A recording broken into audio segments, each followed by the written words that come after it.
राजा शिबी और कबूतर की कहानी।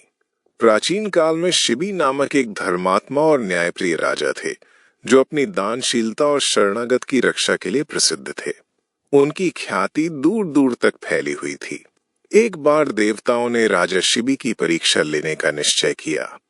इंद्रदेव ने एक बाज का रूप धारण किया और अग्निदेव ने एक कबूतर का रूप। बाज कबूतर का पीछा करते हुए आया और कबूतर भयभीत होकर राजा शिबी की शरण में आ गया।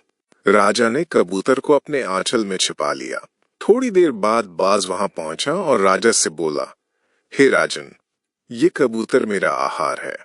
मैं भूखा हूं, इसे मुझे दे दीजिए। राजा शिबी ने कहा, ये कबूतर मेरी शरण में आया है और शरणागत की रक्षा करना मेरा धर्म है। मैं इसे तुम्हें नहीं दे सकता। बाज ने कहा, यदि आप इसे नहीं देंगे तो मैं भूख से मर जाऊंगा। क्या एक प्राणी के जीवन के लिए दूसरे प्राणी का जीवन लेना उचित है? राजा शिबी धर्म संकट में पड़ गए।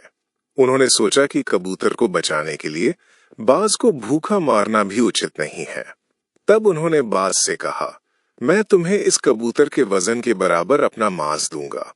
तुम उसे खाकर अपनी भूख शांत कर लो। बाज इस बात पर सहमत हो गया। राजा शिबी ने एक तराजू मंगवाया। एक पल्ले पर कबूतर को रखा और दूसरे पल्ले पर अपना मांस काट कर रखना शुरू किया। लेकिन कबूतर का वजन बढ़ता ही जा रहा था और राजा जितना मांस काटते वो कम पड़ता।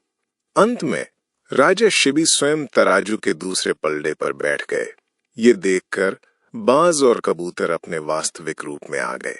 इंद्रदेव और अग्निदेव ने राजा शिबी की सत्यनिष्ठा, दया और शरणागत की रक्षा के लिए उनकी प्रशंसा की।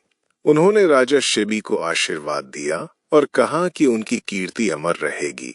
ये कहानी हमें सिखाती है कि धर्म का पालन करना, दयालु होना और दूसरों की रक्षा के लिए निस्वार्थ भाव से त्याग करना ही सबसे बड़ा गुण है।